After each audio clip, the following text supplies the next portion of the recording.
أول شيء السلام عليكم بسم الله الرحمن الرحيم. Effectivement, cette date du 29 mars restera à jamais gravée déjà dans nos têtes, que ce soit les acteurs principaux, à savoir les joueurs, tout le staff technique, évidemment tous les supporters et tout le peuple algérien, tous les cadres, ceux qui suivent le football et l'équipe nationale. De par déjà l'importance de ce match-là, décisif pour cette qualification mondiale 2022, et évidemment de par ce scénario, on va dire, n'ayons pas peur des mots, dramatique, où on est passé par tous les sentiments, et puis avec ce résultat final. Et quand je dis scénario dramatique, je ne parle pas que des dernières secondes du match, je parle de l'ensemble du match, je parle des 2 heures, des 126 minutes qui ont jalonné ce match-là. Donc effectivement, c'est pas quelque chose qui chez moi peut disparaître aussi facilement. On avait fondé évidemment beaucoup d'espoir. C'est un projet qui a démarré à ma signature. Il était prévu, on parlait de qualification évidemment et de participation productive et positive aux différentes CAN, et et puis cette Coupe du Monde. Donc il n'y avait pas évidemment, comme j'ai pu l'entendre ici et là, de résultats ou des objectifs de résultats dans ce contrat, mais on parlait quand même d'un contrat qui allait porter sur 4 ans et demi, et dans ces 4 ans et demi, il y avait deux compétitions intercontinentales qui étaient deux Coupes d'Afrique, 2019-2021, et cette Coupe du Monde. Donc c'était un objectif pour nous. Évidemment que c'est une grande désillusion, une grande tristesse, et puis d'autres sentiments tels que la colère aussi. Donc on ne peut pas dire que l'on est totalement récupéré de ça et qu'on est déjà passé à autre chose. Ça serait mentir. On est encore dans ce choc-là, dans cette. Puis on ressasse ce match-là. Une personne comme moi qui est totalement investie dans mon travail, où je place mon métier quasiment au centre de ma vie, avec bien sûr la famille. C'est évidemment une lourde chose à porter, et qu'il va falloir justement porter pendant un certain temps. L'être humain, l'insan, il est fait d'oubli. Il est fait d'oubli, c'est d'ailleurs la racine de mot insan. Et c'est sûr qu'avec le temps, les choses entreront dans l'ordre, et s'amenuiseront, le sentiment de tristesse, le sentiment d'avoir raté quelque chose. Mais ça restera toujours gravé en nous, on le portera tout le temps. Donc ça va un peu mieux, pour répondre plus simplement à la question. Évidemment, chaque jour suffit à sa peine, ça va un peu mieux, mais ça reste quand même assez frais, et les sentiments dont je vous ai parlé au début sont toujours assez vifs.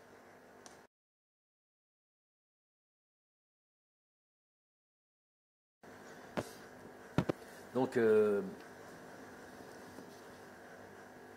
effectivement, sans créer de suspense ou essayer de gagner du temps, pourquoi, pour qui, je ne sais pas, parce que j'ai entendu ici et là, il se doit de répondre.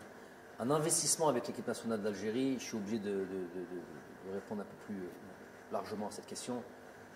J'avais déjà été approché en équipe nationale d'Algérie avant même que je prenne mes fonctions en 2018. Et j'ai à chaque fois tempéré et je l'avais expliqué ça aussi, parce que مسؤولية كبيرة et on ne peut pas, si on ne se sent pas prêt, لما تحس بلي راك جاهز على هذيك المسؤولية وتقدرها, s'aventurer sur ça. Je ne suis pas un entraîneur اللي كان يحوس خدمة, parler simplement, pas un entraîneur sans emploi ou à la recherche d'un emploi,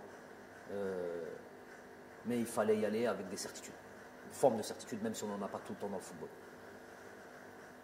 Donc j'ai pris le temps, et le jour où j'estimais que j'étais prêt à mon humble avis, et que l'on a fait appel à moi, j'ai répondu présent.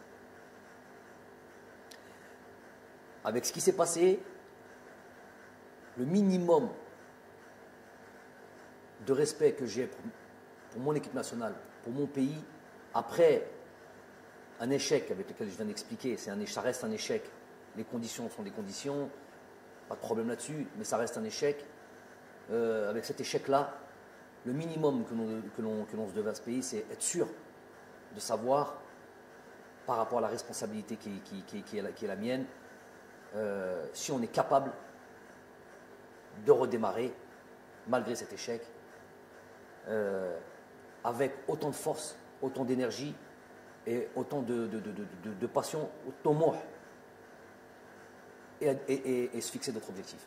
Donc ça prend un certain temps, parce que ce temps-là, il est à la mesure du drame footballistique, qu'on s'entende bien, on reste dans notre domaine-là, et qu'on ne fasse pas de démagogie. Ce drame footballistique qu'on a pu vivre tous ensemble, ça méritait, en tout cas pour une personne comme moi, qui a été profondément touchée, ça méritait ce temps-là, puisque j'avais estimé, et je m'étais déjà préparé dans un coin de ma tête, au cas où ça ne fonctionnait pas, de devoir quitter mes fonctions. Je suis dans cet état d'esprit de تستاهل حاجة, parce que tu as travaillé, parce que tu as fait تستاهلها. Il y a une promotion qui est là, il y a un truc comme ça, c'est la méritocratie. Mais تستاهلش, tu ne mérites pas, parce que voilà, tu as échoué, un échec, tu as mal, entre guillemets, mal travaillé, eh ben, tu dois te partir. J'ai un contrat qui est là jusqu'à décembre 2022, où il n'y a pas de conditions d'objectifs, comme certains ont pu le dire, les ignorants qui me parlaient pour parler, mais ça dépasse le cadre du contrat. Moi, j'ai soumis à mes responsables, président de fédération, tous mes responsables, je leur ai donné la possibilité, l'opportunité de mettre fin à ce contrat sur se serre la main, salam alaikum, sans bruit, sans rien du tout.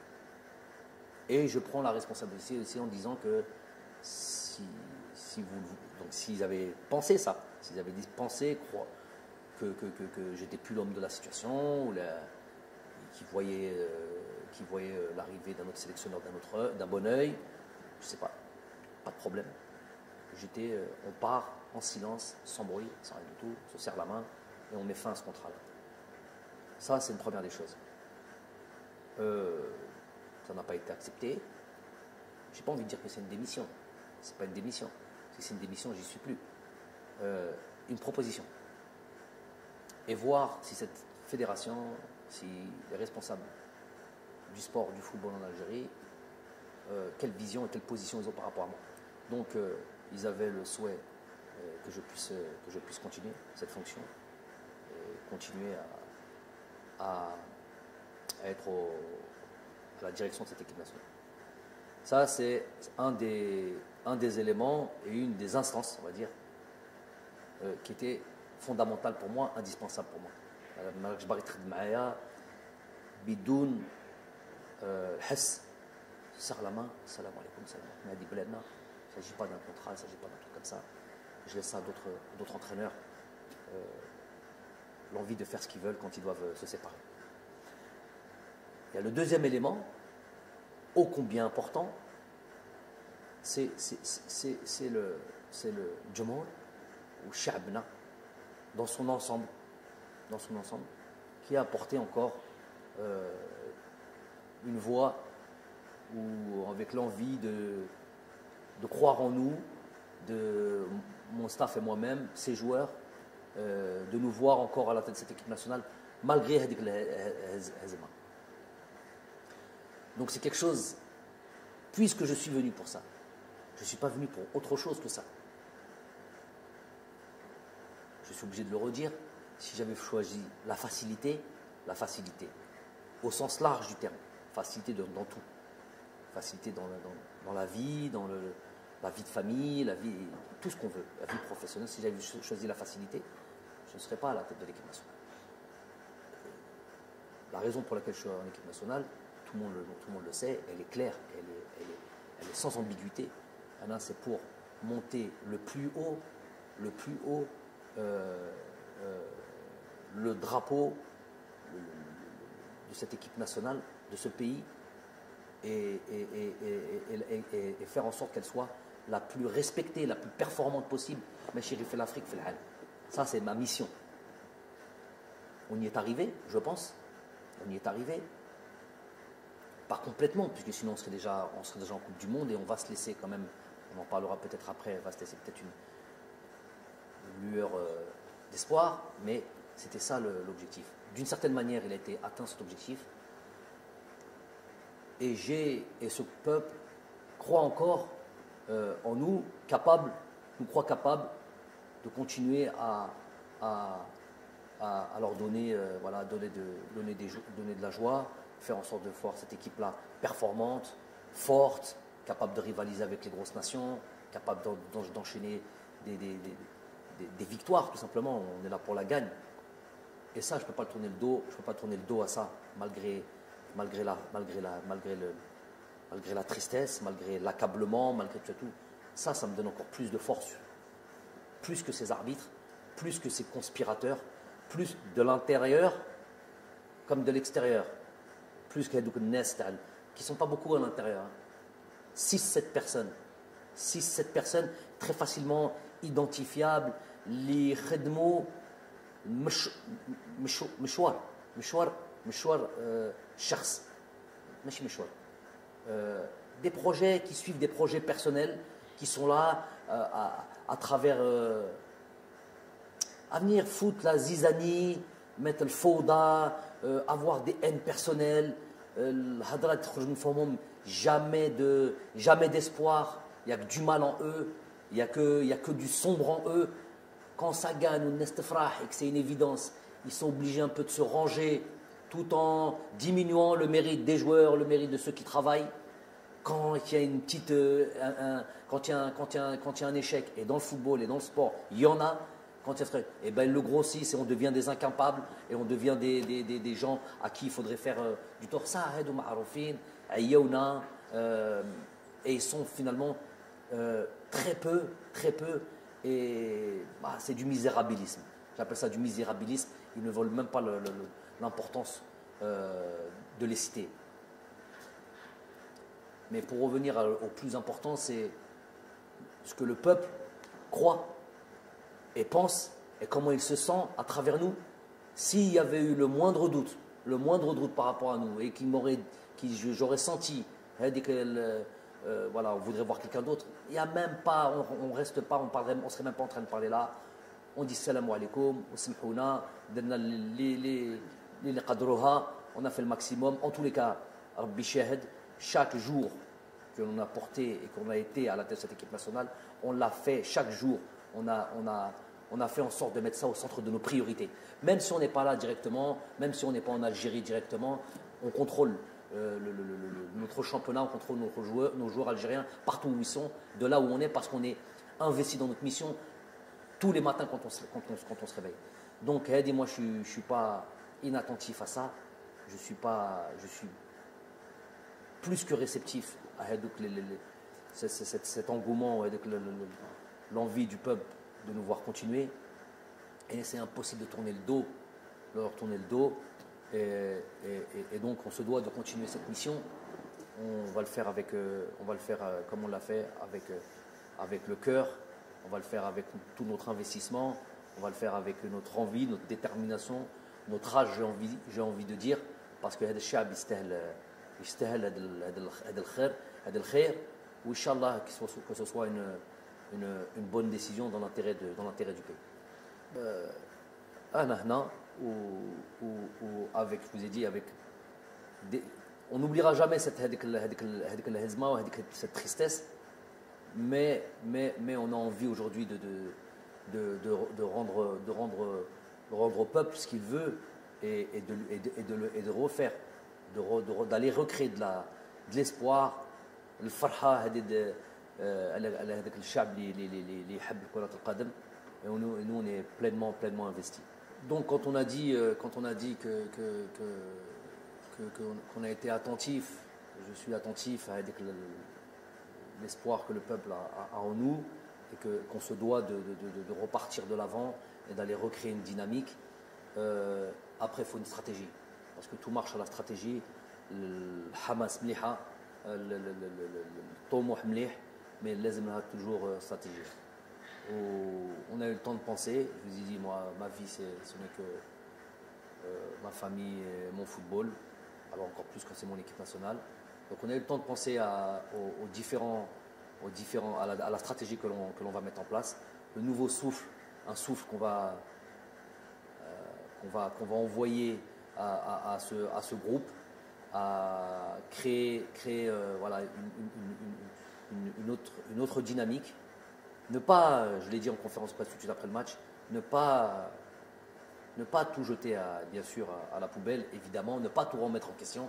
On a atteint certaines choses qui étaient, je me rappelle de 2018 quand je suis arrivé et aujourd'hui, on a atteint certaines choses plus qu'intéressantes qui nous a amenés ici. On a tout sauf démérité sur ces deux matchs du Cameroun. Je l'ai dit, c'est pas la meilleure équipe, Beddalil, qui s'est qualifiée à la Coupe du Monde. C'est l'injustice des fois du football, la cruauté du football. Donc ça veut dire que cette équipe-là, ce groupe-là, il a des ressources. Évidemment, de toute manière, avec ou sans qualification, il y a plein de choses qui allaient arriver après ça.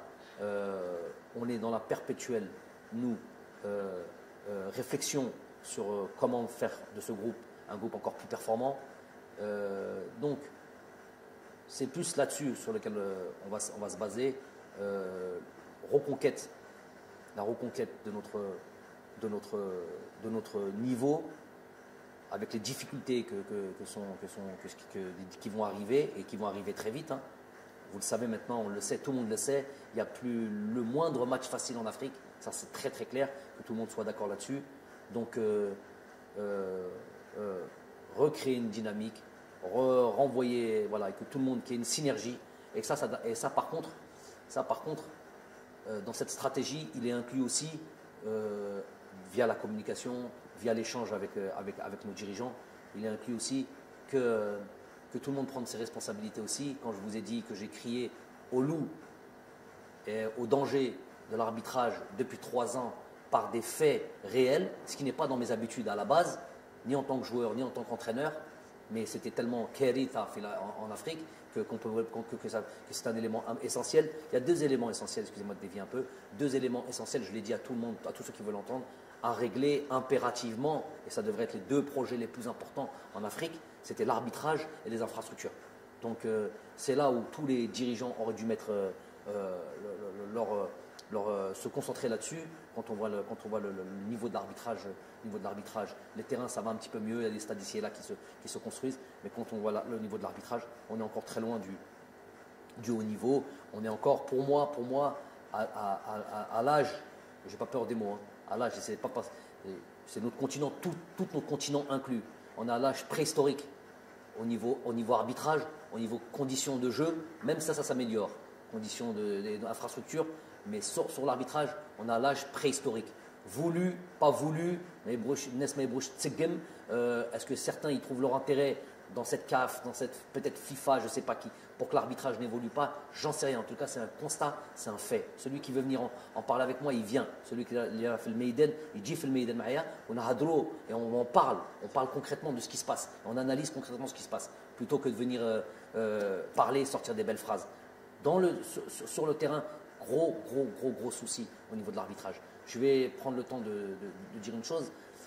J'ai travaillé dans le continent asiatique. J'ai travaillé dans le continent européen, évidemment, en tant que joueur.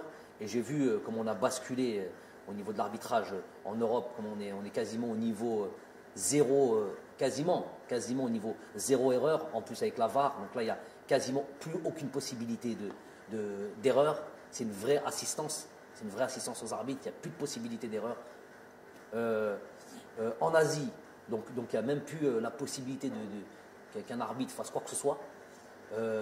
En Asie, j'ai été à la tête j'ai fait les Champions League asiatiques avec mon club. J'ai fait les équipes nationales avec l'équipe nationale du Qatar. Donc j'ai fait les compétitions internationales asiatiques.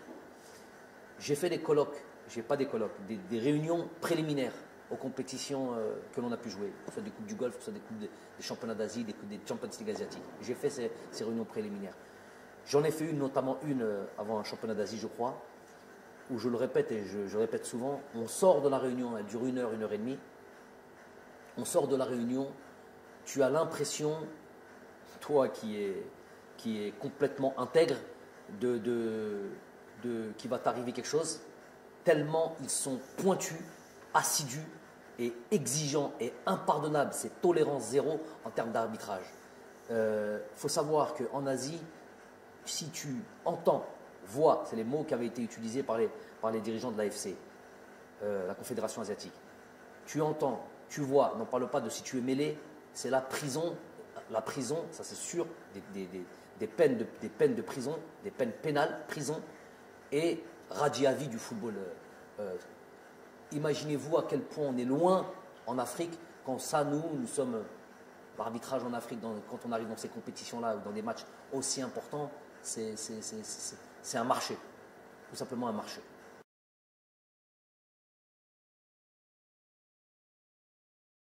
Ok, donc effectivement, on est dans ce groupe avec l'Ouganda, la Tanzanie, le Niger. On retrouve le Niger. Comme je l'ai dit, que tout le monde le sait maintenant, il y a plus de petites équipes en Afrique. On a pu le voir durant cette CAN, par exemple, qui a regroupé. On a vu toutes les phases la phase de groupe, toutes les équipes, les grosses équipes, ne serait-ce que prenons en exemple le champion d'Afrique, le Sénégal, avec cette première victoire, je me rappelle 1-0, 97e minute sur penalty de Mané contre le Zimbabwe, je crois, je ne sais plus contre qui. Ce 0-0 contre la Guinée, bon, la Guinée est quand même une très bonne équipe d'Afrique. Ce 0-0, je crois, contre le Malawi ou comme au troisième match. Bref, tout le monde sait la difficulté des matchs africains, le niveau des joueurs africains. Pour le coup, ça c'est quelque chose de positif qui est là. Est-ce que c'est dû à l'exode de ces joueurs-là qui vont jouer dans d'autres continents, notamment le continent européen? Est-ce que c'est ça? Est-ce que c'est la formation? Je sais qu'il y a beaucoup de pays qui travaillent à la formation, le Sénégal, le Mali, c'est des pays où ça forme, d'autres pays aussi, Sud-Afrique, l'Afrique du Sud. Donc c'est aussi dû à ça. Donc le joueur africain est maintenant quasiment complet, même dans les petites, entre guillemets, les petites nations du football africain. Donc ça, il n'y a pas de doute là-dessus. Donc on a ces 2 premiers matchs contre l'Ouganda à Oran, Inch'Allah, et le match contre la Tanzanie en Tanzanie. Donc effectivement, on rentre pleinement dans ce travail. De nouveau, l'étude de ces équipes-là, travailler sur nous, sachant que c'est travailler sur nous, notre équipe, notre groupe, et cet esprit de reconquête qui va nous animer.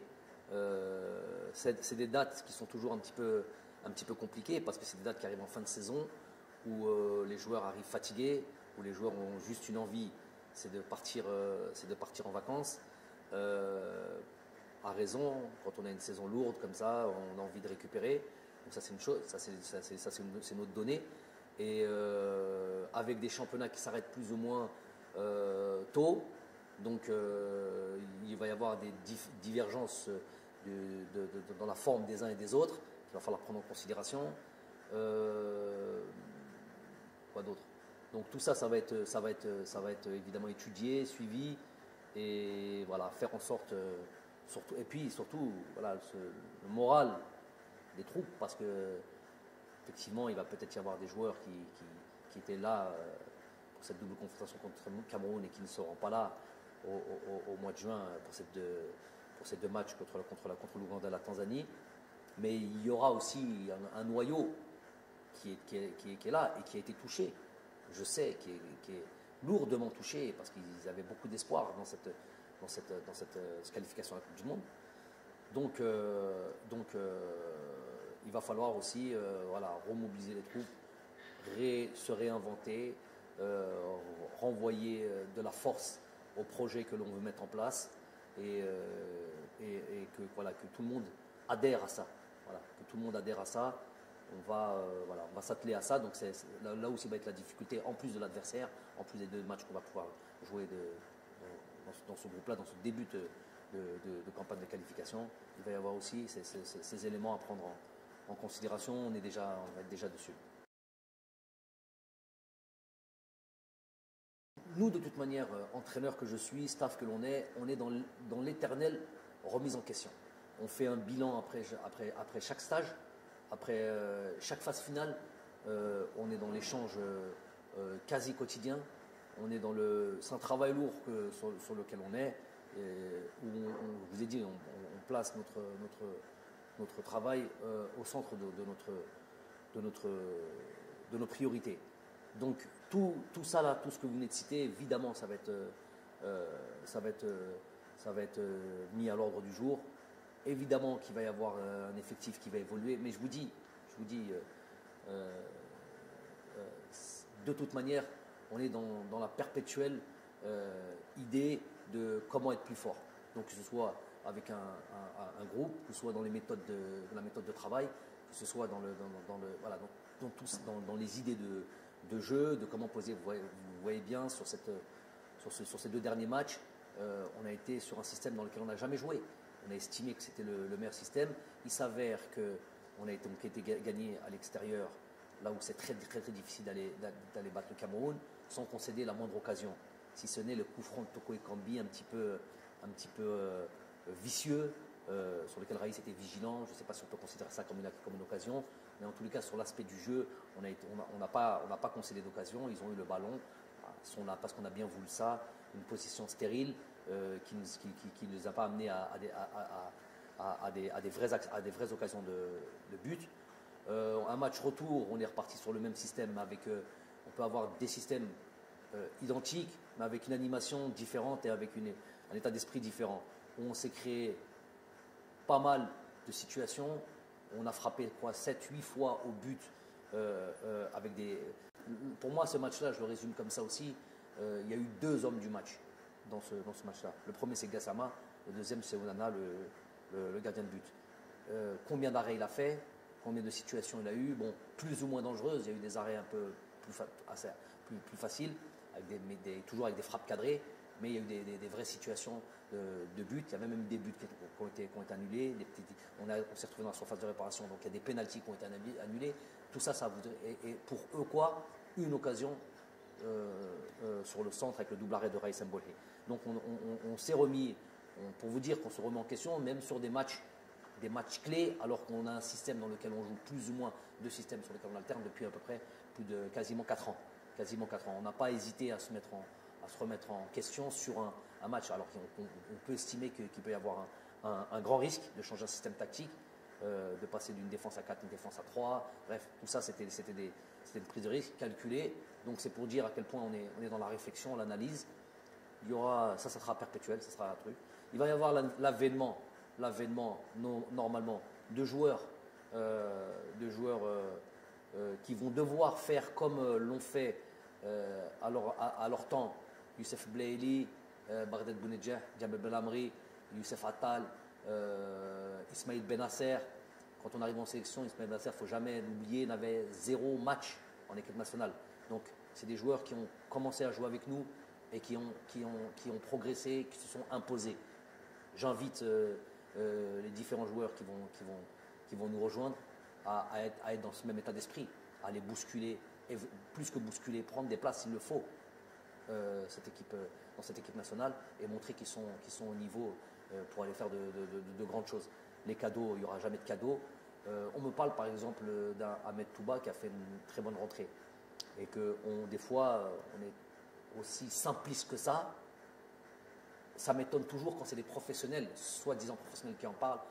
Il aurait dû faire jouer lui, les sélectionneurs de plateau, les entraîneurs de plateau qui n'ont jamais entraîné qui que ce soit, en fait. Hein. Même pas une équipe de U13 ou U15, mais ils ont toujours la science infuse. Ou si on leur donnait une équipe, on verrait leur niveau catastrophique, et la manière de travailler. Ils se reconnaîtront, cela. Donc, quand on me dit oui, il aurait dû faire jouer lui, il aurait dû faire jouer lui, après résultat, à 20 secondes, à 30 secondes, on n'aurait rien dû refaire. 30 secondes a suffi à remettre en cause des joueurs et remettre en cause des systèmes. Mais par exemple, je vais parler de choses intéressantes. Un joueur comme Ahmed Touba, par exemple, Ahmed Touba, il y a un début dans lequel il est arrivé, où on a discuté avant, il y a un long process. On ne va pas tous les jours crier « Non, non, non. Lui, il sait ce qu'on fait. Avant même qu'il arrive, il y avait une discussion à avoir sur son jeu et sur sa manière de jouer. Le Ahmed Touba, qui est venu, qui nous a rejoint il y a 1 an et demi à peu près, ou 1 an comme ça, qui n'a pas trop joué, et le Ahmed Touba d'aujourd'hui, il y a une grosse différence. Déjà, on le voit sur ses matchs qu'il fait avec son club, la progression qu'on lui a demandé sur des situations de jeu, sur la manière de se comporter en tant que défenseur, des choses qu'on a eu des échanges profonds sur lesquels on demandait, et ce changement-là ne se fait pas du jour au lendemain. Donc, le Ahmed Touba et ce Ahmed Touba d'il y a 1 an et Ahmed Touba 3 jours avant le match ou 2 jours avant le match, une discussion qu'on a pu avoir en fonction de ce que je voyais à l'entraînement et de son évolution, je lui ai dit que ton tour va arriver très tôt. Il en témoignera 48 heures ou 72 heures avant ce deuxième match. Ton tour va arriver. Parce que ce que je vois là, c'est ce qui m'intéresse. Un vrai défenseur, quelqu'un qui n'est pas venu, qui ne vient pas en sélection en admirant peut-être. C'est lui-même qui a dit ça. Une forme de timidité, et qui ne lui permettait pas de jouer le jeu que l'on demande. Et lui-même a réalisé ça. Et le Touba qui est venu lors du dernier stage, incisif, vrai défenseur, dans l'âme, qui n'est pas là en tant que spectateur, j'ai vu l'évolution. Je lui dis donc, prépare-toi, ton temps viendra, si ce n'est pas ce match-là, tout de suite après le prochain stage, donc au mois de juin, tu seras directement concerné. Donc on a eu cette discussion avec eux. Il s'avère qu'il est rentré, il a fait la rentrée qu'il a fait. Mais peut-être que si Touba l'avait fait rentrer plus tôt dans d'autres matchs, on aurait crié c'est quoi ce joueur-là, il n'est pas apte à jouer en équipe nationale. Donc les choses, elles viennent avec le temps. C'est pas, il a joué 20 minutes, il a bien joué, oh, il aurait dû jouer les 2 heures auparavant. C'est plus que ça, c'est un calcul et un travail qui est plus élaboré que ça. C'est un exemple, mais il y en a d'autres comme ça.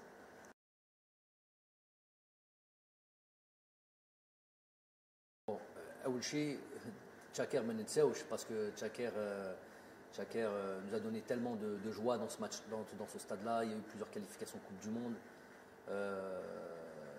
qui ont été réalisées, des matchs historiques. Menseauch, ne serait-ce que parce que il porte le nom d'un Chouhada, donc Rabbi Rahmou, Rabbi Wassa alayh. Mais c'était prévu avec ou malgré les efforts réalisés, les trucs et tout, ne serait-ce que le fait de devoir jouer ailleurs qu'en Algérie. Moi, mon souhait, ça a toujours été d'aller se produire. Cette équipe nationale, c'est l'équipe nationale de tous les Algériens, se produire partout, que ce soit à l'ouest, à l'est, dans le sud, si on avait les infrastructures dans le sud pour aller voir nos frères là-bas dans le sud algérien, Béchar, je ne sais pas. Du côté de la Kabylie, il y a le stade de Tizouzou, j'espère qu'il arrivera à achèvement le plus tôt possible. Déjà l'idée c'est ça, d'aller se répandre et d'aller profiter de Jomorna ou Oumaïoteni profite de nous et d'aller faire des grands matchs de partout en Algérie. Ça c'est l'objectif numéro 1, avec ou sans Tchaker. Ça c'est une chose. Deuxième chose, donc le stade d'Oran et le stade c'est celui-là qui est prêt. Et c'est celui-là qui vont accueillir les Jeux méditerranéens. Et évidemment, donc c'est un début. C'était prévu, bien avant ce match-là, c'était prévu qu'on aille à Oran parce qu'on savait que c'était le stade qui allait être prêt. Donc on va aller jouer à Oran, on va aller jouer 1 match, 2 matchs, 3 matchs régulièrement, le temps que les autres stades soient prêts. J'exclus pas de revenir moi jouer au 5 juillet, d'aller jouer, on m'a dit que Barraki c'est en très bonne avancée que on risque de récupérer ce stade bientôt. Donc Barraki, j'espère que les autres stades, voilà, là où on peut se produire, l'Algérie Kbira, Masha'Allah, et nous, l'autre objectif, c'est d'aller jouer partout en Algérie.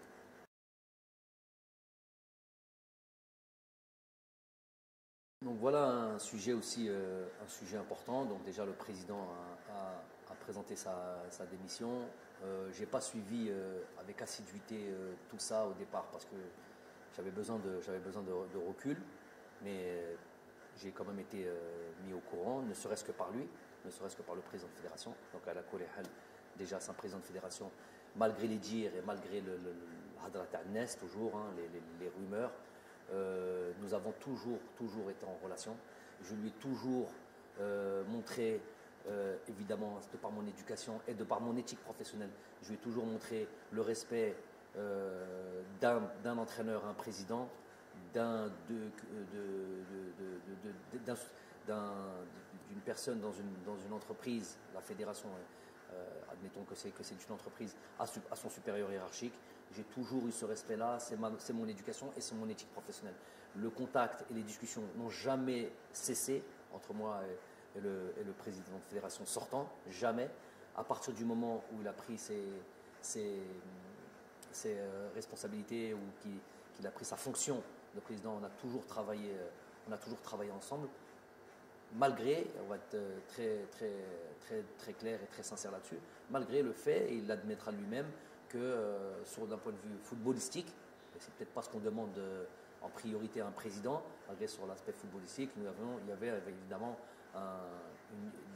pas une divergence, non, il n'y a pas une divergence, mais un écart de connaissances, peut-être de compétences sur l'aspect footballistique pur. Et donc peut-être un peu moins d'échanges sur l'aspect footballistique, malgré que j'aime en parler, j'aime m'expliquer ce que je fais. Et il a eu le droit à toutes ces discussions, où j'expliquais toujours ce que l'on faisait. Mais voilà, en retour, évidemment, si on veut créer, si on veut comparer par exemple au président que j'avais avant, qui était M. Khaddin Zetchi, qui est issu du football, avec tout le monde, on n'a pas besoin de réexpliquer son itinéraire et où on pouvait plus rentrer sur l'aspect football, mais à la limite, c'est pas le problème.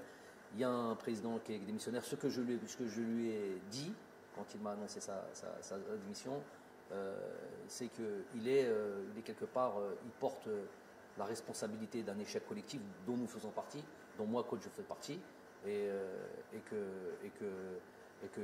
faut peut-être qu'il y en a un qui paye pour ça, ou peut-être que lui-même, s'il est démissionnaire, c'est que lui-même peut-être estime qu'il ne peut pas mener sa fonction au bout. Je ne sais pas, les raisons lui appartiennent. En tout cas, toujours on respecte les gens, on remercie les gens. C'est une personne sur l'échange humain et très appréciable, vraiment très appréciable. J'ai jamais eu le moindre souci, malgré que sur l'aspect humain, sur l'aspect du travail, évidemment, ça c'est partout, ça existe partout.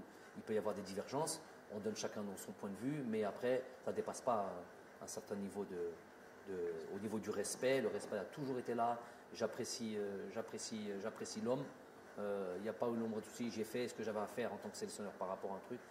Tout ce qui a été dit concernant nos relations, comme quoi il n'y avait pas de relation, c'est du mensonge.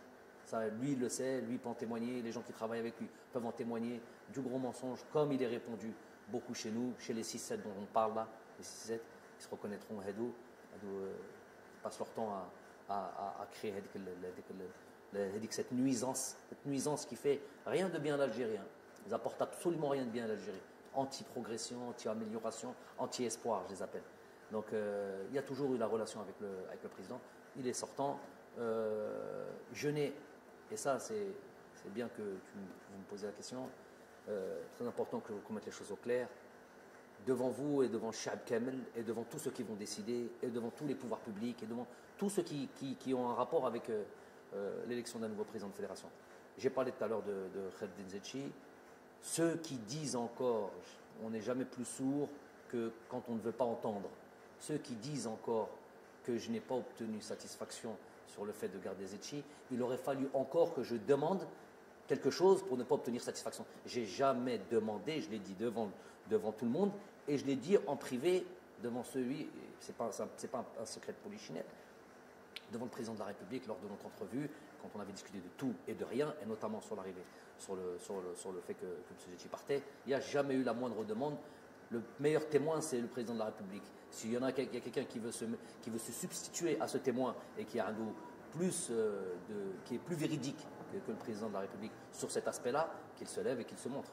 Donc déjà sur Zetchi, je n'ai jamais rien demandé et je n'ai pas à demander. Je sais où est ma place. Ce qu'on veut me faire porter, Jamel, il est concentré sur son travail. Tu n'interfères pas dans mon domaine, dans mes prérogatives, comme je n'interfère pas dans tes prérogatives. Les fois où j'ai commencé à parler de terrain, parce qu'on prend ça comme exemple, de terrain de foot, oui, le terrain n'est pas bon. Le coach, normalement, il ne parle pas de ça. Mais si je ne parle pas du terrain dans lequel je vais devoir exercer ce que je fais au quotidien, à savoir jouer au football, je vais parler quand? Je vais parler où? Si le terrain est mauvais, j'ai dit le terrain est mauvais, mais ce que je mets en place, moi, à l'entraînement, je ne peux pas le mettre en place au jour du terrain. Ça, il ne faut pas l'interpréter comme le gars, il rentre dans toutes les discussions. Je rentre dans rien du tout. Juste dans mon travail. Mon travail, tout le monde le sait, et qu'on ne me donne pas une importance que je n'ai absolument pas. C'est encore du mensonge, c'est encore de la fumée qu'on veut encore, où on veut créer une forme de truc. Moi, les choses, au moins une chose importante et essentielle, et qui règle beaucoup de problèmes, c'est clair ce que je raconte. C'est que c'est clair et c'est direct. On n'aime pas, ça c'est autre chose. Mais ça c'est au moins clair et direct. Tu me poses une question, je te réponds directement, sans mensonge, comme eux ont l'habitude de faire, ont l'habitude de dire. Donc, pour revenir au président de la fédération, je n'ai jamais intervenu sur M. Zetchi. On n'est jamais plus sourd que quand on ne veut pas entendre. Ça c'est une chose qui est très importante. Hadi Loula. Deuxième chose, sur M. Amara, il parle. Il vient, on lui dit merci, barakallahu fik, que tu n'es pas le seul fautif de ce qui s'est passé. On est tous fautifs là-dessus. Et le prochain qui est à venir, aucune espèce de, comme j'ai fait pour le premier, comme j'ai fait pour le deuxième, ce n'est pas mes prérogatives. Je n'ai pas donné mon avis, dans le sens où déjà ce n'est pas mon travail, un, et deux, je ne connais pas moi le paysage footballistique des dirigeants en Algérie. Je ne le connais nulle part d'ailleurs. Je ne sais pas quel sélectionneur connaît d'ailleurs ce genre de choses. Donc, il y a des gens, je ne sais pas comment ça se passe, les pouvoirs publics, les élections, les bureaux fédéraux. Ces trois choses-là, dans l'ordre, pas dans l'ordre, je ne sais pas, c'est eux qui sont à même de nommer un président. Ils le nomment. Et pour qu'ils nomment un président, il faut qu'il y ait des gens aussi, c'est ce que j'avais dit lors de la dernière fois, il faut qu'il y ait des gens clairs, qui se présentent clairement et qui viennent présenter leur programme. Moi, j'invite ces gens-là à se montrer clairement, pas à se cacher, pas être derrière les 6-7 qui viennent regarder. Vous verrez dans les bouches, un il est là, 3-4 plateaux, 2-3 youtubeurs, un ou deux Twitter, pas Twitter, et ils disent la même chose. Ils ont un groupe WhatsApp, ils se transmettent. Le fait du jour, c'est ça. Aux gars, de là où ils sont, je ne sais pas comment ils appellent ça, les mouches, moi je ne suis pas des nouvelles technologies, là, les mouches qu'on envoie comme ça sur le net ou je ne sais pas quoi, et ils balancent tous la même chose. Tout ce qui fait du mal au pays. Cela, c'est tout ce qui fait du mal. C'est cela qui amène la noirceur. C'est cela qui amène l'ambiguïté. C'est cela qui amène le bab dans le pays. On ne sait plus qui dit quoi, mais qui est désinformé, malhonnête. Hadou, je les appelle vraiment. Tu peux ressentir, j'ai pas peur des mots, au fond de lui, il a un discours de l'Algérie, le drapeau, Hadra Sha'bawiya. Ça, tu l'entends. Mais dans les faits, c'est tout le contraire. Je vous l'ai dit après la conférence de presse, il y en a, c'était l'Eid avant l'heure. Ils ont festoyé, ils étaient heureux comme pas possible. Wallah, heureux comme pas possible. Leur épouse, ce jour-là, leur demandait n'importe quoi, elle leur donnait. C'était un jour de fête pour eux. C'était là où tout le monde pleurait, ils se reconnaissent et ils le savent. Au fond d'eux, ils le savent. Par contre, un jour, il y a eu une ambiguïté sur les termes que j'avais employés. Il n'y a plus d'ambiguïté. Hada munafiq 100%. Munafiq li muktuba fil Qur'an. Voilà, lui qui vient, qui présente le drapeau de l'Algérie ou l'arc de l'Algérie, mais il n'y a rien d'algérien en lui. Il veut que truc. Il y a sa poche, ses intérêts, nefsi. Ça, c'est clair et net. Et c'est quoi leur poche? Alors, je répète pour cette histoire de président, pour que vous sachiez un peu le fonctionnement. C'est important, Hedou. Keshfouhum au moins. J'ai rien à perdre là-dessus. Jamel Belmadi, oui, il a un truc sur le. Je suis en train de dire au pouvoir public, aux bureaux fédéraux, à tous ceux qui vont élire. Moi, j'ai rien à voir là-dedans, ne me demandez pas là-dedans. Ramenez le président de fédération que vous voulez. Moi, je ne travaille pas pour un président de fédération, je travaille pour. Ça va être mon supérieur hiérarchique, ça va être avec lequel je vais devoir travailler. Mais moi, je travaille pour l'équipe nationale d'Algérie, je travaille pour mon peuple, comme le président de fédération va venir travailler pour le peuple. Donc, je n'ai absolument pas à me mêler de tout ça. Qu'ils aillent faire leur truc, peu importe qu'ils amènent. C'est clair, il n'y a plus de trucs. Par contre, Hadou, qui veulent promouvoir quelqu'un, ce quelqu'un ne veut pas se mettre en avant par son programme, par un engagement clair. Je veux, moi, me présenter comme président de fédération. Voilà mon programme, voilà pour moi. Élisez-moi. Hada Bala qui veut, je ne sais pas, qui veut que peut-être le président de la République lui dise écoute, tu vas être élu, donc vas-y maintenant, tu peux aller te présenter. Morachah, ça, Morachah. Moi, هذاك Morachah, بين روحك. Arrête d'être derrière tes 6-7 personnages là les Hadra Bark qui veulent rouler le peuple dans la farine. Présente-toi et viens te faire élire avec ton programme et prends tes responsabilités. Et tu n'as pas besoin d'avoir des garanties de qui que ce soit que tu vas. Ce qui va te garantir sois élu, c'est ceux qui vont t'élire, c'est ton bureau fédéral, les gens qui sont censés t'élire, tout simplement. Je ne connais pas trop le fonctionnement, je ne vais pas le connaître. Et qu'on ne vienne pas mettre ça sur le fait que. Donc, leur incapacité à venir se faire élire, ce serait moi, Jamel, qui mettrait un obstacle. Elle dit c'est trop facile, c'est pour atteindre des personnes, c'est pour toujours empêcher que le football avance, que les choses avancent, et c'est juste pour leurs petits intérêts. D'où les 6-7 dont je parle, des petits intérêts. C'est quoi leurs intérêts?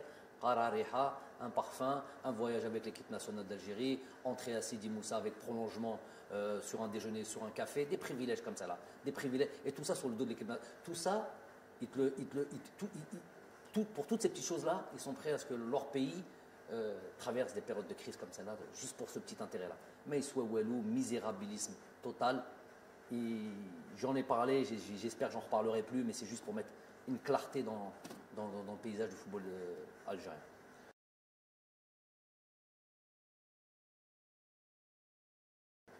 Ben Kemlo, moi ce que je veux dire c'est que on est certes enragé, on est certes déçu, on est certes,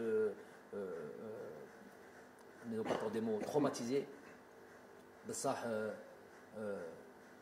voilà. Demain matin, le jour se lèvera et la force des hommes et d'un peuple, c'est aussi de se relever. Donc nous, on va se relever. Plus jamais de la vie, on laissera 2-3 personnes conspirer contre notre pays. On ne laissera plus jamais un arbitre comme ça venir mettre à mal un pays. Je suis obligé de dire que je n'ai pas aimé du tout le lendemain du départ de cet arbitre à l'aéroport d'Alger, le voir confortablement assis dans les salons à boire un café et un millefeuille. Ça, je n'ai pas aimé ça.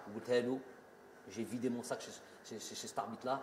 Je l'ai croisé en Turquie après, j'ai pris le vol. Je lui ai redit la même chose. Je lui ai dit qui il était.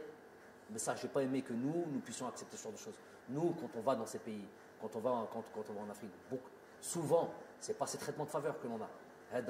Heda, il a enlevé l'espoir de tout un peuple et on le laisse comme ça. Je ne dis pas qu'il faut le tuer, je ne dis pas qu'il faut le truc, mais mettre Heda Haggar, Heda plus que Haggar. Donc ça, je n'ai pas apprécié. Il ne faudra plus jamais accepter ce genre de choses. Inch'Allah, هذا الشعب الجزائر إن شاء الله يزيد يفرح ويزيد إن شاء الله qu'on vit encore des moments comme ça de joie, d'allégresse dans le futur. En tous les cas, nous, on va faire le maximum, on va s'atteler à ça, staff technique, joueurs. De toute manière, il va y avoir des joueurs. Bien sûr, il y a des erreurs ici, là, bien sûr, il y a des choses qu'on peut leur reprocher, mais dans l'ensemble, je les félicite. Mais on va devoir encore faire plus et ils vont devoir encore démontrer encore plus d'envie pour leur pays dans un esprit de reconquête. Donc voilà ce qui va être dans notre avenir. Et on a fait les lettres sur les derniers jours. Rabbi, Inch'Allah, سيامنا يقدر دعاء ان شاء الله، وان شاء الله نكملوا هذه الصيام بالصحه والهنا، وصحه رمضانكم، صحه عيدكم، on vous dira son temps et honneur. Voilà.